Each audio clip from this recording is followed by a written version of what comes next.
The GCNA says while it understands the importance of the payments to farmers, given economic conditions, it is unable for the second straight year to pay any surplus.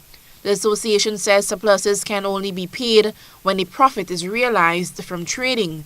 Manager Marlon Klein says the figures are not looking good. Sales actually was about $700,000 less in value this year compared to last year. But we actually sold 200,000 pounds of nutmegs more. It's a reflection of the price that we are getting on the market. And if you look at the price of nutmegs that we've paid, the price that we've paid to the farmers for the nutmegs, it moved from $5, and that $5 was paid to the farmers when we actually got $25,000 per ton on the international market for nutmegs. An average price about $26 per pound of crack equivalent nutmegs. From the $5 to $4 per pound to the farmers. The price of nutmegs have moved from $25,000 a ton to $8,000 a ton.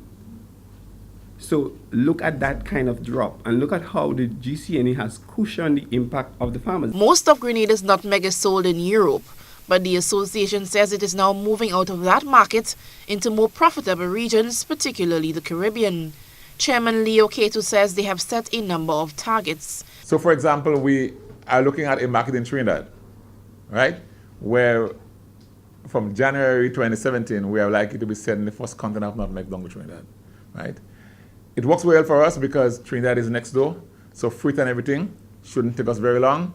In terms of getting sales on a regular basis, because Trinidad is so close to us, that should do well for us. Once things work the way we expect it to work with that new customer.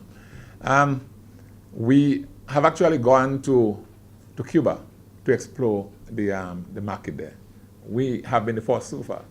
And so we are now putting structures in place because to enter the Cuban market, because everything is state controlled, you have to go through the state.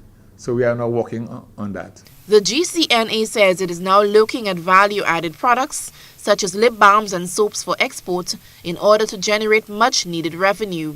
As to how long the financial situation will drag on, the board says that is dependent on a number of measures. Taking a loan is off the table. The association says it is already in over its head with a debt to financial institutions incurred by the previous board. Hence, any talk of loans cannot be entertained at this time. Another worrying issue for the GCNA is the fact that Grenada has moved from number 2 to 8 on the list of nutmeg-producing countries. Cato has this explanation for the drop. And when you don't have the volume, it makes it a little difficult for you to negotiate price because you are seen as now a small dealer on the world market. And so because of that position, we've lost. Our ability to negotiate is not as strong as it once was. However, the GCNA says it is not all stormy waters, as it has been successful in computerizing its entire system and also employing marketing and quality assurance officers, all a part of its new thrust to boost revenue generation and maintain quality products. Eugenia Peters, GBN News.